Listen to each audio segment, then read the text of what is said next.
Hi, folks, and welcome to a more civilized age. I'm Matt Wilkins, and joining with me today is President El Presidente from the Twin Sons Foundation, Brian Board. Brian, thanks for coming back on. Thanks for having me. As much as I talk bad about iJedi, we're still friends. Go Somehow, figure. just differing opinions is allowed here. I don't know. No, wait, no, telling you. that's not allowed. Not allowed in the Star Wars fandom. Sorry about that. I also have our 30K outpost. And climbing. I mean, next month he'll be our 40K outpost. So or 50. I don't know about that. I don't know about that, but it's good to be here, Matt. As always, it's hard to believe another month has gone by already. Time is flying right now. Somehow, even though we're kind of all still cooped up and can't really do anything, the days go by slow, but the weeks go by fast because literally nothing in your life happens important because you can't go out and do anything. I know. That's the truth, man. That's the truth, man. We were just bottled up here. I was thinking about that the other day. I was like, I just want to go do something, like anything. I hate festivals, but I'd go to one right now. I hate art crawls. I'd go to one now just to do something, to see other people, you know. And it's kind of where I'm getting to as well. And so we've been to Walmart for a little bit of social interaction. It's not a good idea. Yeah, you're getting some social interaction there, right? we've been taking the girls to the park every week, and there's other people there. And since it's outside, no one's wearing masks, and we're having a fun time, and everyone's talking while we're playing. It's the only socializing we do now. But I've noticed we go up to the park on nice, hot, muggy Louisiana days. But just because there's tons of other people out there, and everyone's really nice, and everyone's super cool, laid back, and that's really the only socializing you have that you can kind of have it. You have the appearance of normality when you're out there in the parks because no one's like. I mean, in the gym too. If you've noticed, I don't know about you, Brian, but in the gym, I can't wear a mask on the treadmill or the elliptical. And, yeah, no, gyms have been a hot topic item here in Arizona. I'll just leave it at that. Really? Here in Louisiana, how's it in California? They're closed. Our gyms are closed. They got reclosed for a while. They've opened back up in San Diego like this week, but mine has not opened yet. So listen, I will do anything. I will wear whatever I have to. I'll be bubble boy. It doesn't matter. Just let me go back to the gym, please. I agree. I don't like wearing the mask in the gym, not because of breathing in, because of breathing out. Because we're just breathing out hot air that's going right back in my face. Yeah. And to be honest, if you are working out pretty heavily, you can't have anything that restricts your breathing. That could be dangerous. And a lot of people stronger. I'm telling you what, a lot of people are really cool though. Talked to a friend of mine just today, and I was like, you have that question, is like, is he scared? Do I shake hands? I'm gonna lift my hand up there. Oh, he shook it. Okay. Okay, are we hanging out here without masks? Okay, I'm fine with it. He's fine with it. Okay. You have that thought. I hate that you have to think like that now, but and I don't want to make anyone uncomfortable. If he would have had his mask on, I'd have put mine on. But pretty laid back, and everyone seems pretty laid back, pretty respectful and everything. I mean, some people wear their mask, and some people probably shouldn't be. I saw one girl just like dying on the treadmill, and finally had to stop and kind of pull her mask out like this and breathe. I was like, you better not pass out. Yeah, that's a little worse. That's a little worse. Yeah, I had a question about that though. Isn't this supposed to be about Star Wars? Is that why we're here, Matt? No, we're not. We're talking about the more civilized age. We're talking about which is before the pandemic. But yeah, so I mean, okay, Joy Kill, we'll talk about Star Wars. That's what you want to talk about. By the way, you sent a tweet to Kevin J. Anderson, I hear. Oh, I did. Well, last time I was here, I brought up something that I noticed when I was reading the Jedi Academy trilogy. There are some spicy scenes between Akbar and Winter, and in Champions of the Force, it only reinforces that, to be honest. There's something going on there. I wholeheartedly believe it. And so I sent a tweet to, Mr. Anderson, I mean, pretty respectfully. I said, I have a question that I need answered at the KJA, his official Twitter. Were Winter and Akbar screwing in the Jedi Academy trilogy? So far, No response. No But response. I'm That's because you didn't use the hashtag WinBar. Hashtag WinBar, yes. Actor. It turns out that in fact winter was the trap.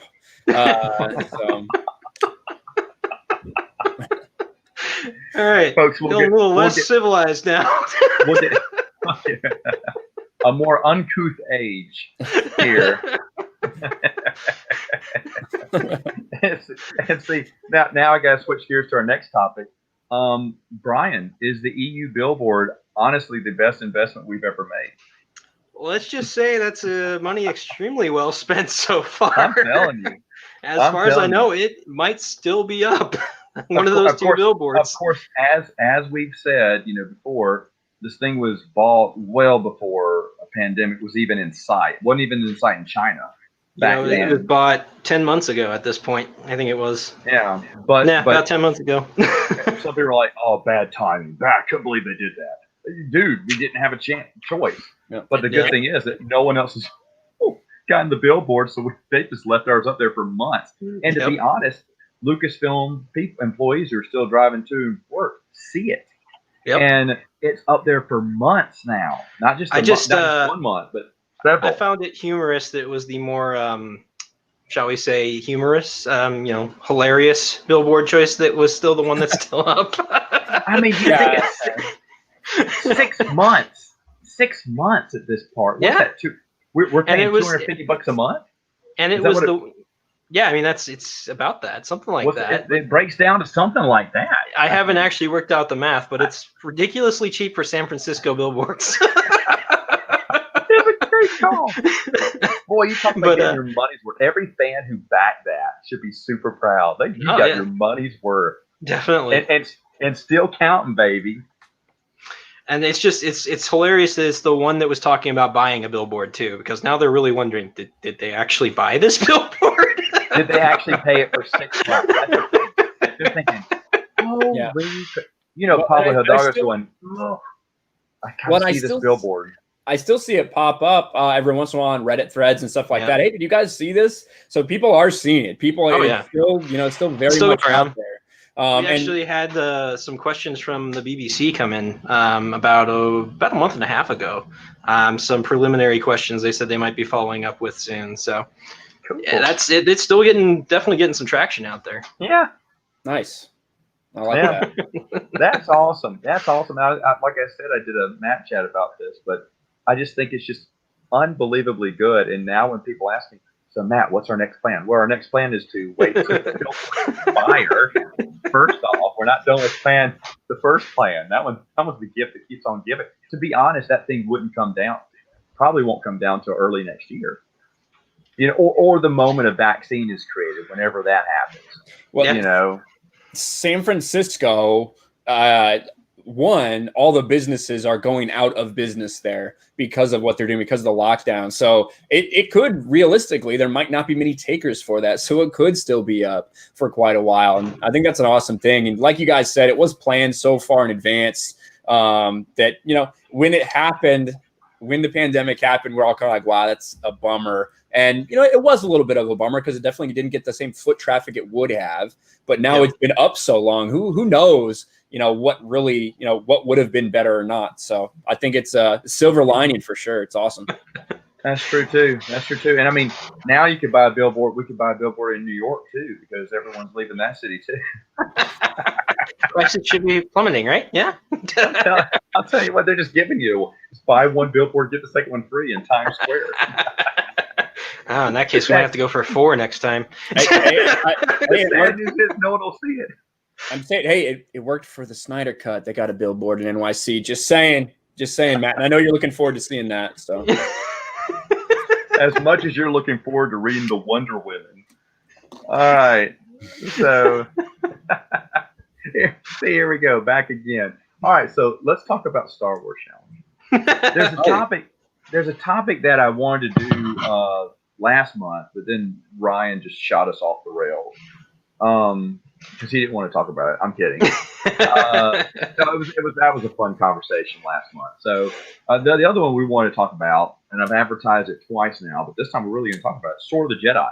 and kind of Star Wars Beyond. And I covered this a long time ago on one of my videos, but I want to hear what other people thought would have happened and what Sword of the Jedi was about. I mean, obviously it's about Jaina. We all know that. But what do you think? What would be your thoughts about? I mean, Chrissy Golden, who said she never had it written, though there was a cover made and a release date given. You know, I guess she's going to wait till the last 3 months to write it up. I don't know. But that's a thing, apparently. Well, I mean, if Chuck Wendig can do it in 90 days, anyone can, right? So, but I'll start with you, Brian. What do you think Sword of the Jedi would have been based on? I mean, Jaina, of course, but what would have been the story? Do you think, or would you go for? Realistically speaking, I would have expected it to be setting the seeds for getting us to where Legacy was eventually, like just the initial seeds. That's what it would have had to have been. I did like a lot of what you proposed in your videos about it, involving the Hutt Empire becoming a big player in the galaxy, like a bigger player in the galaxy, and along those lines. But it probably would have been focused on maybe specifically, I'm thinking the Remnant, the Imperial Remnant, that portion of the galaxy, and how that became a more prominent power, or started to anyway. It's kind of my thought process on that. Yeah, Ryan. I agree. I think that's kind of what we all assumed, was that, you know, a couple things that we do know about the series, it was supposed to be focused on Jaina as well as Jag, Tahiri, Ben, and Alana, right? So right there, eventually we know at some point there's a pretty big split between the, you know, Imperials and, you know, the Imperial Knights and the Jedi, right? You have these two very separate factions. And you have to wonder, with these families as closely connected as they are, when we leave them at the end of, you know, Crucible, essentially, you know, how does the Solo side of the family, the Jaina Solo side of the family, the Fel side, end up with this Fel Empire and Imperial Knights that kind of despise the Jedi, that are still led, you know, by a Skywalker? How does that work? So I think, you know, are we going to see any of those seeds be planted in this? I don't know if that's the case. Would there be some division at all, or at least the setup for some division? I don't know. What do you say? You say, Brian? I was thinking in the I forget which series it was now, but the series that covers the Second Galactic Civil War, where there's that Legacy scene of the Force. Legacy of the Force. I always get that mixed up with the other one. But there's a scene there where the Solos and the Skywalkers are having, I believe it's a dinner, and they get into some argument, and it kind of felt like, while you were saying that might have been even some foreshadowing going on there that they could have played into. You know, there's all sorts of ways they could have taken it, but I agree. Especially Alana Solo. We didn't really hear anything about her, so that would have been awesome to go into, though. She was prophesized for something, wasn't she, by this point? She was the Jedi Queen or something along those lines? Yeah, that was the whole Fate of the Jedi storyline. Well, not the whole one, but a big part of it was, you know, the leader of the Sith, the Kashiri Sith, the Lost Tribe of the Sith, the leader, right, saw that prophecy that was Alana sitting on that throne. So then they were searching for the Jedi Queen. Right. And then eventually Vestara Kai is the one that tells them it's Alana. So at the end of that series, she comes out and is like, hey, I'm, you know, Jason Solo is my dad. Tenel Ka is my mother, and I'm out here in the open. I'm the Chum Da. So where we could have gone from there would also be interesting. Yep. I think as far as the one hint we do have of what it would be, I think, is that it has to have something to do with hunting down the Lost Tribe of the Sith, because the only artwork we have, I don't know if you want to share my screen, actually, Matt. Yeah, go right ahead. Yeah, I've got the Sword of the Jedi artwork up here.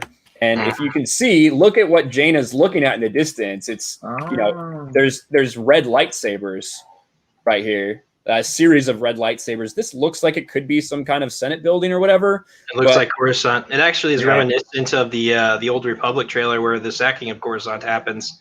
Exactly. So, and I don't know, you know, is this Coruscant? I don't know. Could it be in the Imperial Remnant somewhere? Maybe. But it definitely looks like the only way I can see there being 6 or 7 red lightsabers is if we're talking Lost Tribe of the Sith. But I thought that was really interesting, and that's kind of the real hint that we have about this series. I was going to mention that the lightsabers. And the thing is, it could be Coruscant, it could be very well be the Lost Tribe. for my thinking, in fact, it very well could be the Lost Tribe, but in my thinking, Jagged needs help, and the Empire is kind of shaken up, or it could focus on the Lost Tribe. But either way, some of the she's the sword of the Jedi, right? She's the sword, she's the weapon, so she has to go in there and kick arse with a couple of the other Jedi too. But she leads a team out there to take them down. Although some of them she converts into the first Gray Jedi for the Empire. Like have the Empire, like they're maybe hiding out in the Imperial Remnant. So this whole thing takes place in the Imperial Remnant, and that's kind of how Jagged gets his own, or the Empire gets their own, station people. And maybe Jaina believes a little bit about what Jason believed about a thrown away storyline from New Jedi Order about the gray side of the Force. The Force not light or black. It's white. Dark or light. It's gray. Kind of like what Gajir. Yep. I don't remember how you say his name. The Potentium. The Potentium theory. Yeah, something like that. But because that's kind of what they're kind of like. These gray sword Jedi. But Imperial Jedi, I think that's maybe the beginnings of what would be, and Jaina decides to train them. I agree with Ryan though. I think the seeds are sprinkled in here to where eventually Ben's going to say, "Hey, Jaina, you're not going on the right path here. You should be helping us, not this. You're going up against Uncle Luke. You're kind of distancing yourself from him. I don't like that. That's my dad. Blah blah blah." And that's kind of where the rift starts and the failed empire begins. I think Jagged and of course Jaina get engaged, if not married, but definitely take the relationship one step closer to forming a partnership. Well, the last scene in Fate of the Jedi is like that's with Alana. She's the Chumda as they're walking into Jag and Jaina's wedding in the hangar of some ship. I forget which one. I forgot. Probably there's the Queen Mother, I think. Actually, they're married, and this is what starts the fail empire. Because I think Fail's going to rise from the top, rise to a little bit of power by quelling this crisis with the Dark Jedi. Against the Dark Jedi. There's also another faction that's involved in all this that you have to start setting up really behind the scenes, because they kind of did some of this already, but the one Sith is still a thing during this point too. They're completely separate from the Lost Tribe. So I'm wondering if they help eliminate the Lost Tribe in some way as competition for the future. That would be very Sith-like. You could have that. Now, correct me if I'm wrong. We've only seen them once in Fate of the Jedi, right? The one Sith, yeah. Someone, I can't remember who. Someone lands on the planet and they go away.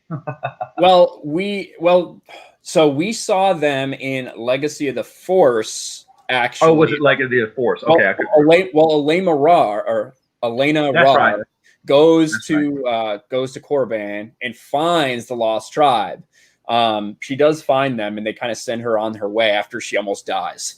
So we saw them there. There was like a frigate, I think, that went out because they were like following Jason around, I think, in Legacy of the Force at one point. They ended up blowing up the asteroid where Elena Rar was at. That almost ended up killing Jaina, Jag, and Zek, if I'm recalling everything the right way. But then we did see Darth Krayt at the end of Fate of the Jedi. He goes with Luke because he goes on Coruscant. They kind of lock eyes, and he knows this is somebody. And then they meet in the Beyond Shadows to finish off Abeloth, the spirit realm. Yeah. Yep. I remember that. Yeah. So I'm wondering if they would have a part to play in this whole mix of factions too. They could. I don't think they'd rush it. I think they'd eventually take that to a different level. I mean, you got so many things. I don't think Abeloth. I think maybe the search would have been mentioned, but not done here. I think that would have been something later. I even think my Hut storyline, which is a great idea.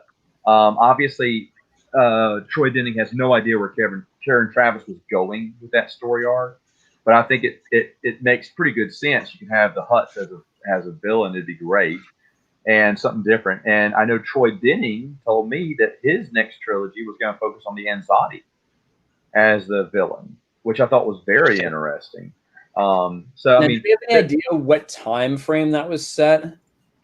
It's all this was going to happen between the next big story arc. He said there was going to be another 3-year story arc with Del Rey, but nothing was planned. He said we never even met about it. He said usually the 3 authors, whoever they were going to be, most likely, you're going to have Denning and well, it would have had Austin or whoever, but you would have them sit down. They'd sit down at a convention, they told me, in just an empty room and sit there. And that's how they marked out uh, le- uh, Legacy of the Force. No, what is it? Legacy of the Force Yeah. and Fate of And the Fate of Jedi. the Jedi. They sat there and just did the overall outline. I was like, you just did it at a Comic Con? He went, yeah, just went to an empty room and just kind of wrote up the overall outline for the arcs. I was like, oh man, Backfill it from there. Yeah, that oh makes sense. man, I would have just sat there with the biggest grin on my face.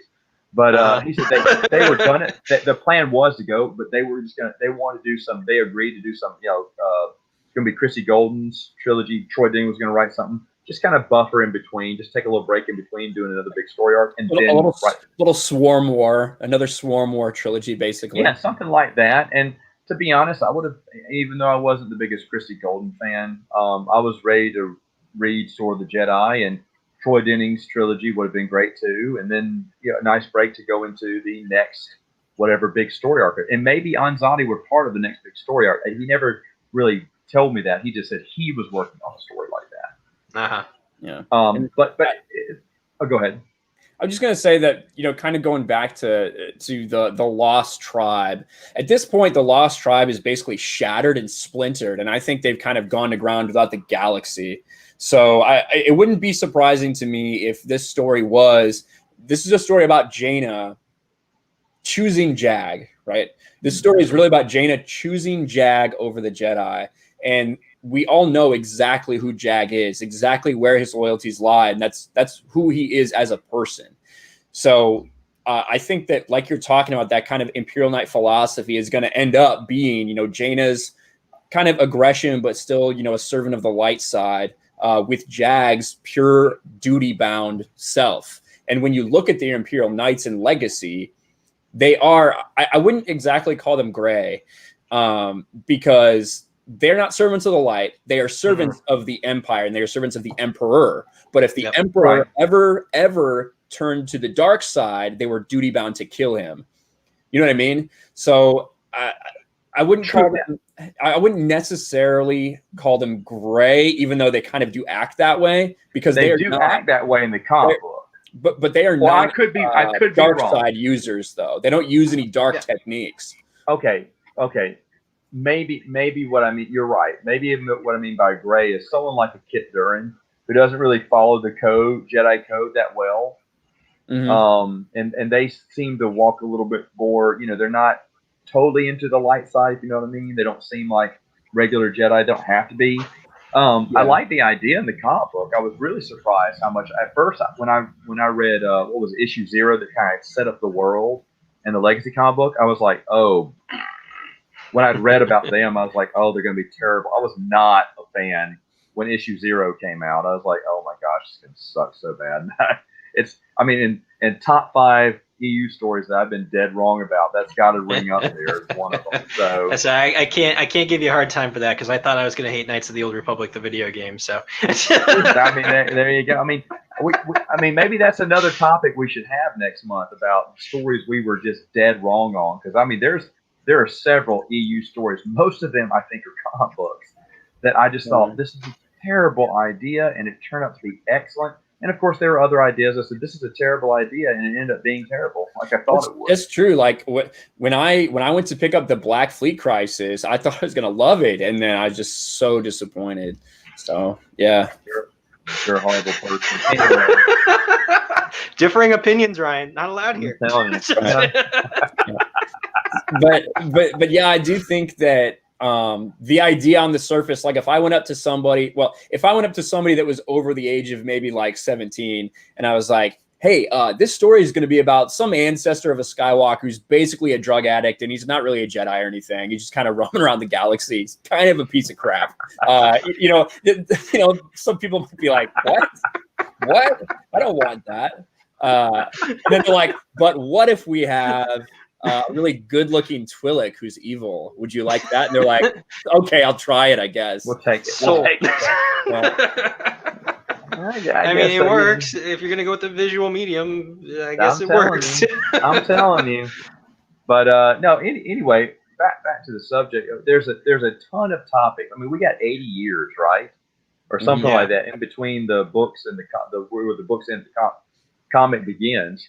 So I think it's just rife with lots. Not that I mean, they could skip 3 years, 5 years here, like they did. I was gonna say, is there any period of prolonged time in there where there isn't some major conflict going on?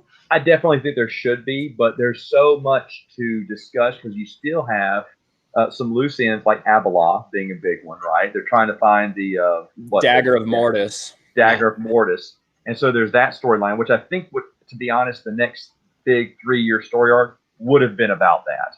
It would have been having the Jedi search for the dagger, facing Abeloth, maybe even facing more of the Lost Tribe. Meanwhile, the Republic is dealing with their own crisis, which, in my opinion, would be the Hutts. The Galactic Alliance. Yeah, it would have been the Galactic Alliance at this point. The Galactic. Yes. You're right. The Galactic Alliance would have been dealing with the Hutts, which I think would have been great because if they all banded, if they say, "Hey, man, we're hurting," they're cracking down on smuggling because there's no one else to battle. So let's turn up our operatives in the Senate, start causing issues in the Senate, and then let's form a big armada because together. Separately, they've all got little small battalions or armies, but together they have this huge armada maybe that can threaten the Galactic Alliance. Yeah, so I just think there's such a double threat there in a way. Well, plus Hutts are really smart. They're very scheming. They lay out plans for a long time. So you could have a really good foe that doesn't have to be a Dark Jedi. It doesn't have to be another invading force, and is something that we already know is there.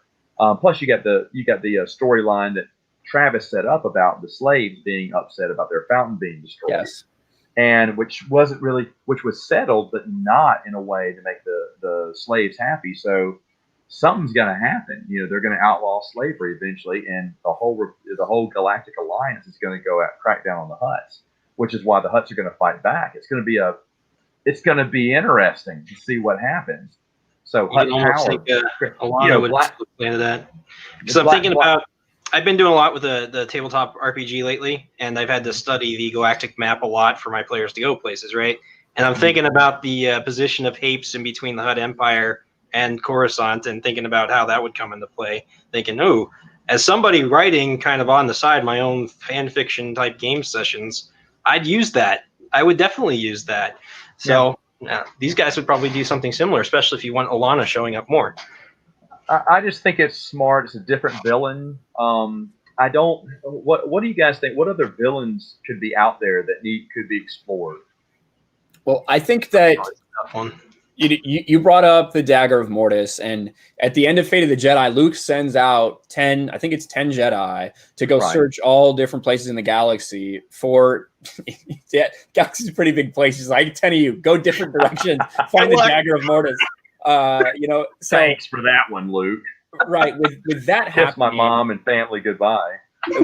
With that happening, I think that provides an opportunity and an excuse for maybe someone like Ben to, head up, for Ben to head up. Hey, this guy hasn't reported in a while. Go to his last known location, find out what happened to him. And that gives an opportunity for Ben, to maybe lead a couple other Jedi with him and go out on his own without Luke, go out and find them. And maybe that way he ends up discovering the next big threat that we didn't know was present. Mm-hmm. As far as what it is, I have no idea. I'm not creative enough to think about that, but yeah. There's always you can always play into the whole Vong still being around and not necessarily all of them being along the whole. Okay, yeah, we're going to go along peacefully because that's not exactly their creed overall. Well, you do have a place that you need to get to with the Vong though in Legacy. Right. So I don't know if they're the best. I don't know if they would be the best ones to. As a smaller group, not like a major galactic threat, but like a smaller group you could have off on the side doing stuff.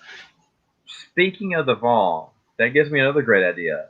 The threat for the Galactic Alliance could come from within. Mm-hmm. As you know, Coruscant, the Vong forming, is something that damages them for 100 years, right? They're still dealing with it in Legacy. Well, they're trying to get rid of it by then, but the thing is, though, it's still a problem with them. We already know, thanks to the Darth Maul novel, did he make it down to the floor of Coruscant to fight something once? Did something like a big slug or something? So we know there's creatures down there. What if the Vong forming pushes them out, irritates them enough to where they come out of the woodwork and they start causing, you have, who knows what lives on the floor of Coruscant, what beast or something we've forgotten about. So suddenly these creatures, these animals are coming out, they're attacking people. And so the threat is from within their own. And thanks to the bong forming that keeps drizzling, kind of seeping down and breaking down. It almost feels like it would have to be something from within, because I'm thinking about all the threats they've had in the past, and doing something from outside the galaxy again. Yeah. I mean, hey, it's one of the machine races that the Vong thought they eliminated. Hey, they're back. Right. Nah, that seems a little bit. Yeah, but you're fighting all this kind of these creatures just coming out of the woodwork from the depths of Coruscant. That's another idea there you could take on and just say, hey, it's something, like I said, something different. I like the idea, and I agree with Ryan about the idea of Ben kind of going on his own quest and finding the next big threat that hopefully leads to the dagger and everything. But at the same time, there's a lot of other things out there. Lot of other. Go ahead. Plus, there are a lot of areas of the galaxy itself that haven't been explored at all. Like, yes. I mean, there's very large swaths of area that you could just have all sorts of things going on in any of those areas. Which and the core, the deep core, as well. They could go find Tython again. There's literally limitless possibilities that you could have done with this story. And limitless possibilities they could have done with the movies that they just decided not to. And we'll get to that topic in just one. I'm almost ready to get to that topic. But I was just giving you. I appreciate that. I appreciate the handoff was there, and he's like, just a second. I carry more imagination than you do, so just give me. That's true. All right. There are two other areas they could go to. One I'm not real crazy about, but would have kind of been interesting maybe in a way to hear. We do know the Vong came from another galaxy. What about someone sending a mission outside of the galaxy, knowing that something's there? But I don't want to hear about the new galaxy. I want to hear about that trip in between the void. So if outbound flight had continued, kind of thing. In a way, but as they're going through the void, who do they come across? The creatures from other space, from the West End Game version. The people who are like, what are they? They just want to annihilate everyone. They're like Thanos. They just want the whole world to die, the whole universe to die. And maybe they come across those creatures in between the nothingness between galaxies. You could tie, because if you think about it, Troy Denning was a West End Games guy. And all of those authors were they start pulling stuff. I mean, Troy Denning especially started pulling everything he could from West End Games and wrapping into, especially Fate of the Jedi. That's one of the reasons Fate of the Jedi is just amazing to me, because I'm so happy I read all my West End Games stuff, because did you get lost any, Ryan, when Luke and Ben are on that trip together trying to find this weird alien race that gives them a codex thing, and as they're traveling there, Ben sees spiders on the dashboard, but they aren't there. Yeah, that's when they find the. It's the codex. The guys who can skip, who can I can't remember their. Yeah, I can't remember their names right now. It's not apparition, but you know what I mean. I know what you mean. That is all based off of the Dark Strider campaign, and I went nuts when they went to the Cathal sector. I went nuts because I was like, no way! I knew exactly where they were. I knew they passed the same planets. They passed the same weird phenomena, like the spider thing. That's in the West End Games book. I was like, shut up! I said, why would they do this without me? But the thing is, though, you don't have to read the West End Games novels to get it. You just go with it. You just roll with it. But the codex that they give Luke is an adventure that you went on to grab the codex. But the aliens don't tell you who it's for. It's for someone, but way later in the future, this will be used. And now it's way later in the future, and Troy Denning goes, hey, well, why don't we use it here? It's so smart. And I think we would have seen way more West End Game stuff put in. And Other Space was very popular. So popular, it got a sequel, Other Space 2, because they were not very imaginative on the title. But I think if you were to go into outer space before finding that new galaxy, I'm not really interested in what that new galaxy would be, but the void in between, the emptiness, no stars, darkness, maybe hyperspace doesn't work very well, or it can't work in between the galaxy for some reason. They can make up some reason, and so you have to slowly go out there. It's going to be a long trip. Maybe they start seeing things. They go insane themselves. Some of the crew go crazy. You could really took it into a nice sound like a horror vibe almost to it. In a way. Oh man, get Joe Schreiber, get redemption novel for him. But seriously, the creatures from other space are very scary. Yep. And the Ang-T monks, that's what you were talking about. Ang-T, thank you. Yeah. Yes. But I mean, that kind of story, that interests me. Not going to another galaxy, but just that, what's it called? What's it called between galaxies? It's called a dark space or whatever. Yeah. The void. I don't know. It's just the void, yeah. But I think a story about the trip into the void and then encountering those aliens would be just crazy, because you have to stop them before they get to your galaxy. Mm-hmm. These are really dangerous creatures, and maybe they save the whole galaxy by not allowing them in. Maybe they die too. I don't know. I think I see. And nobody ever knows. And nobody ever, because we talk about wild space, the all the different areas, the outer rims. There's tons of unexplored area. What's going on with the Chiss, man? Right. What are they doing out there? I mean, there's a lot of great stories to tell, and that stuff would be like what happens to the Force when you're in the middle of nowhere. Like, it's supposed to be an all living thing, so it's in your group that's with you, but.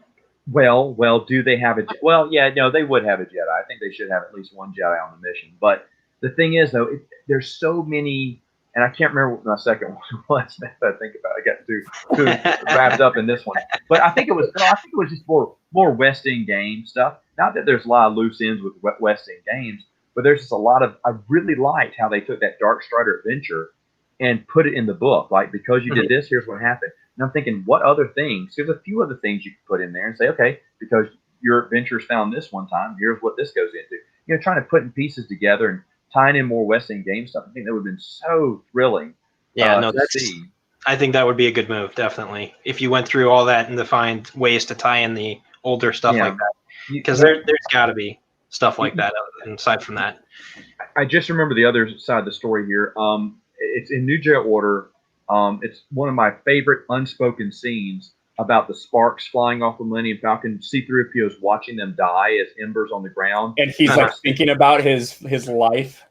Yeah, he's you're like, wait, what's going on here? It was a storyline that eventually got dropped, but what if you pick that up again? What if there's a droid crisis? We've already had the New Rebellion where there was they were all carrying bombs. But what if a droid manufacturer for years has had this, dead man switch? They flip it on, and now they can take over. Maybe there's this. That'd be interesting. And so there, you got a little bit of story kind there. Of technological apocalypse, somewhat. In a way, the exact opposite of what we saw the Bond doing.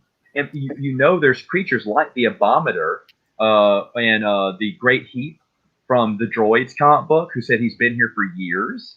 Okay, are there more of them out there? Is there a secret switch? We know that IG-88 had the plan to do that, but then he passed. What if someone finds 88's blueprint plans and then they initiate it? I mean, like I said, there's lots of interesting things. And ready for this?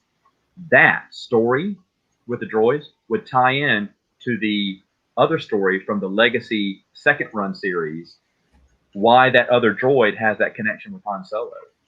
Because Han Solo and that droid have we never hear what, but it could be because of this adventure. Do you know what I'm talking about? I can't remember the droid's name. I can't remember the droid's name. That's why it's bugging me, but I think you're right. That would work. But you could twist those together and put that story in there. You have to do it, I think, earlier than later, but it would be interesting to see, because then we could see the origin of whatever the second Legacy series was trying to hint to. We never found out what the big reveal was, the connection between him and Han Solo, but I think if you could have revealed it back in the past, that'd have been really awesome. I think the idea of, kind of like you said, the droids having some sort of backdoor thing that could be a malfunction of, like, droids have been manufactured for a long time, and all of a sudden there's this animosity towards droids because all of a sudden a couple of them, kind of like this would kind of be like it was in Fate of the Jedi when people didn't trust the Jedi because they were going crazy. It would be kind of a similar theme like that. One other thing we didn't talk about is a pretty big loose end, and that's the fact that Boba Fett can't go back to Mandalore right now. And I think like that whole storyline, the entire Mandalorian storyline, gets way more interesting throughout Legacy of the Force, and then even during Fate of the Jedi. I think that would be really interesting to see Murta and Boba Fett and what they have to do to kind of take their place back at Mandalore. I forgot about that. And then there's the whole. Did they ever resolve the whole Bothan genocidal thing against the Vong? That was still in play, right? Like they declared they were going to be. As far as I know, I think that was still in play, so that might be something too. Now that would be interesting to revisit the Vong and then have the Bothans find. You mean that they find the planet again?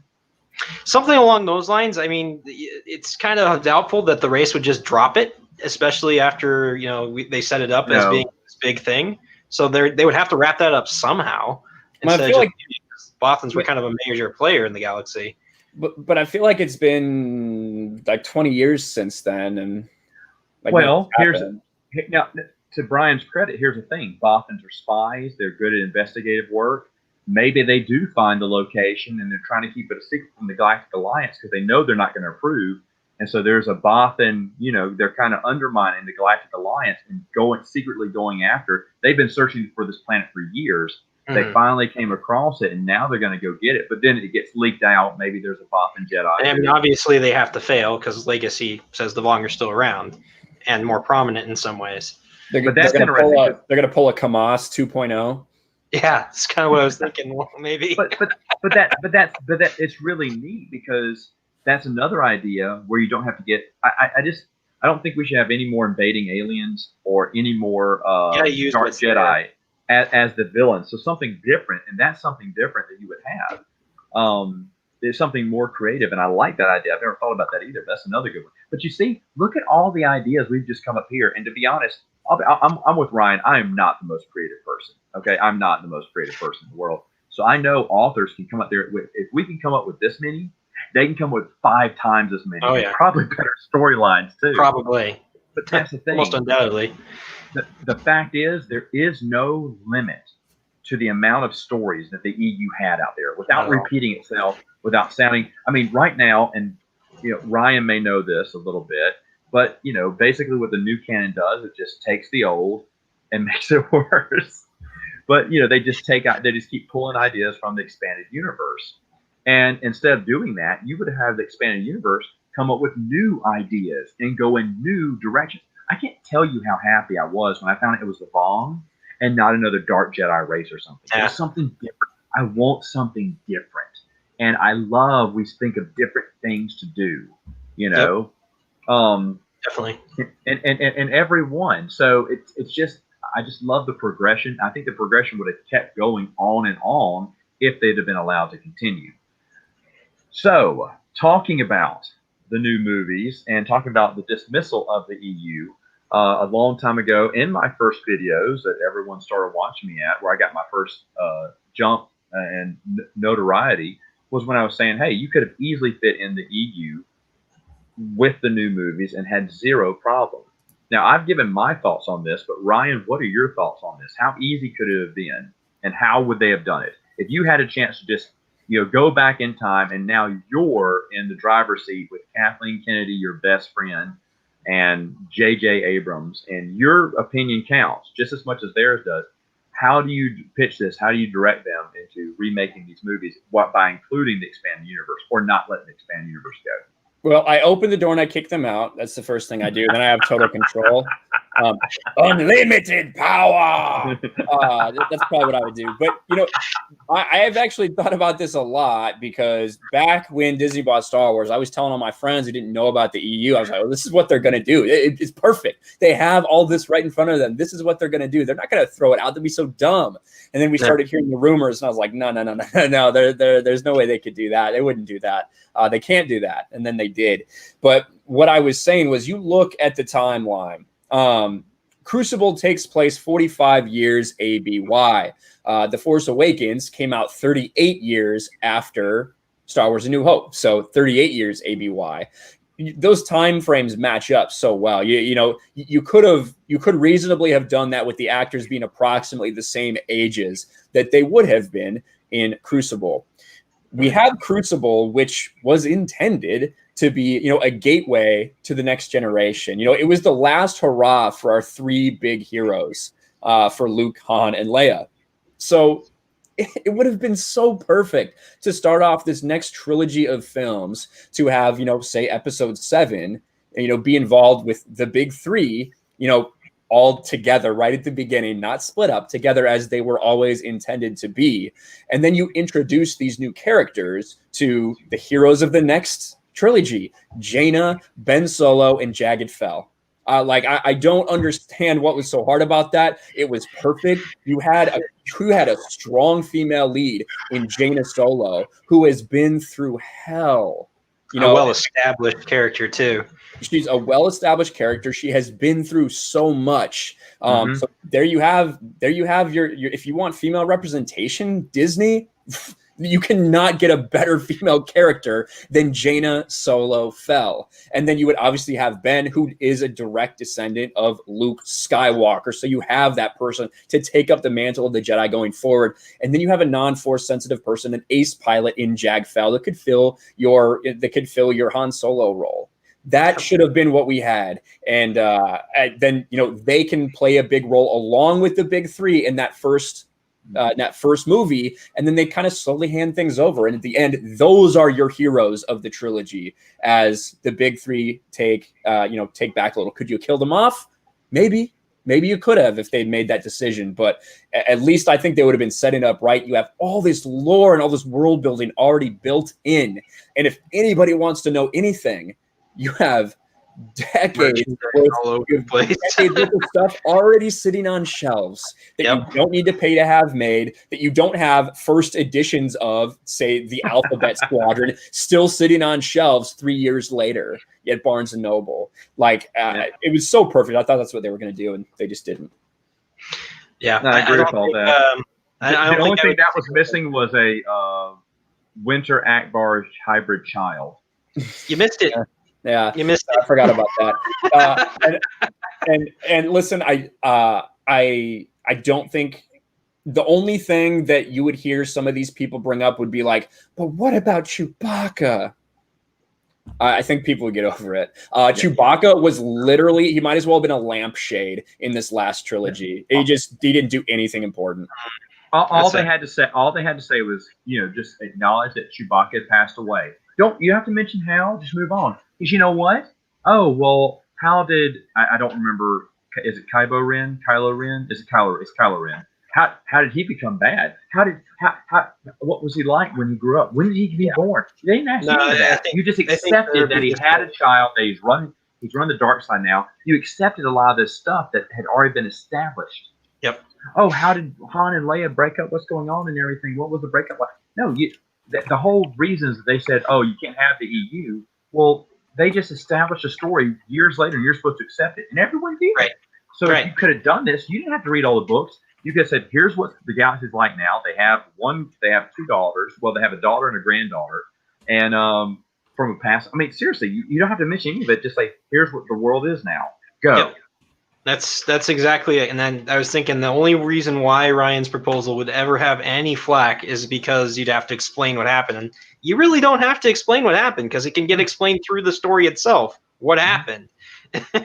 or we've moved forward in time. These characters have matured. Of course they've had kids. There's a Ben Skywalker now. Oh, what's his backstory? Well, you can read the EU if you want to. If not, then here's his story from here on out.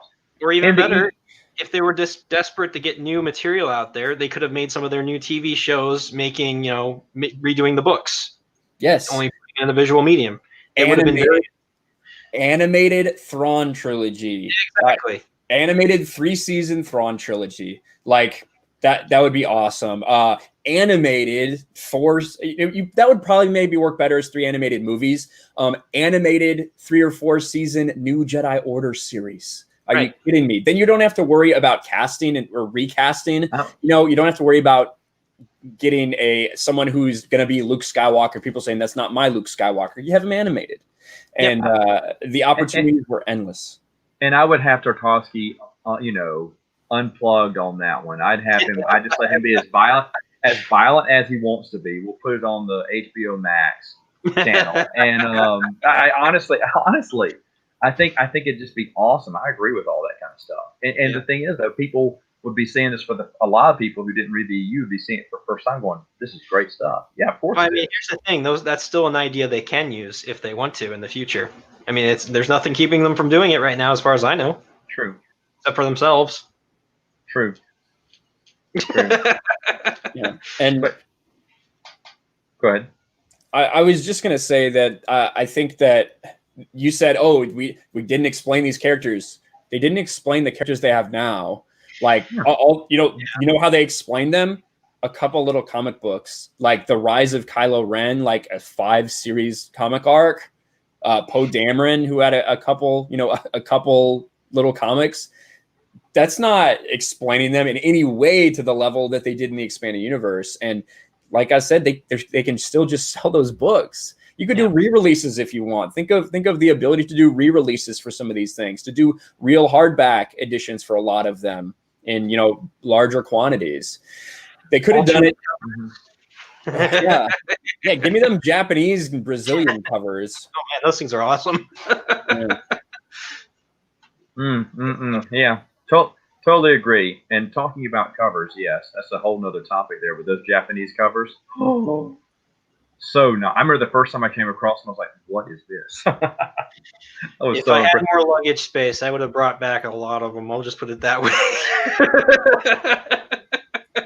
Taking those covers off, man, that would have been nice.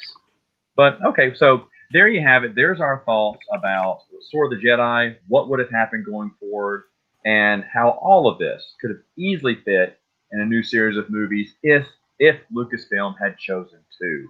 Sadly, they did not. However, just like Brian said, it's never too late to bring this alternate universe, which is essentially what Legends is now, bring it back and have it as an answer to fans who did not like the new movies. Because a lot of fans who didn't like the new movies, and all three of us can attest to this, we see those people all the time. They're finding out about the expanded universe and loving that story way more than what they did about the movies. So I still get that those comments once a week, at least once or twice a week on my channel. And on top of those fans, you have the ones that do like both. So you're not losing out. And there were a lot of those when we went to the Celebration conventions. They definitely were at least 80-85% of who came by the table. So and that's great too. That's great too. But anyway, all right. Well, I'd like to thank my guests once again for coming back on. Brian, thank you so much. Can you talk about the Twin Suns Foundation for a sec? We're kind of on holding pattern for right now. Looking into what our options are while the stuff's still going on in the real world. And we have a few options that we're thinking about implementing, but it requires us to have a little more time that we currently have available. So we're seeing how basically October plays out before we pull any triggers, I think, is what we're looking at right now. But I would say October, November, you might be hearing more from Twin Suns. Good. And by the way, folks, be sure to donate to the Twin Suns. Tax-deductible donations. If you do have books, you can also ship books. There are different. It's called the RIM Network, correct? Yep. And right after them, those popular RIM. There you go. You can send out donate books too. Right now, of course, donation drives aren't happening that far, but I did come up with an idea. I ran it by Brian. That would work. That you could do some donations at. But anyway, all that kind of stuff. Make sure just go check out the Twin Suns Foundation page, see what they're all about. Also, they have a YouTube channel. They've been doing video game playthroughs. That if you're for the fun of it, and if you like the Star Wars video game playthroughs, you definitely want to check them out. Now, I would say go ahead and subscribe to RK Outpost, but you already are. If he's at 35,000 now, pretty much guaranteed at this point. Just in the 1 hour, he's gathered 5,000 more. So, but yeah, go check him out. He's talking more about video games right now. He is crusading for the underdogs here, and not the naughty dogs. There's just not a ton of Star Wars news right now, and in a lot of ways, people are turned off to Star Wars, and it is unfortunate. But I will say, I have some Star Wars news on my live channel, my second channel. I did an unboxing of this, the Revan nice. Force FX lightsaber. It is awesome. It changes colors between purple and red. I was wondering. It's really cool, actually. And that got like 1,000 views on my second channel. So yeah, people still care. People still care about expanded universe characters. What's the name of your second channel? RK Outpost Live. Oh, okay. He's very creative. I keep forgetting. Is it more creative than Matt Wilkins? Screw you! I've been around since the dawn of YouTube. Shots fired! Shots fired! And it was at that point that a more civilized age became far less civilized. People who live in transparent steel houses shouldn't throw rocks. Nice. Hey, folks, that's what a more civilized age is all about here. All about. Anyway, thank you to the both of you for coming on. Appreciate it. Folks, let us know what your thoughts. What other storylines do you think we might have missed that would have been great story arcs for the characters after Crucible and in between the Legacy comic books? And we'll see you next month.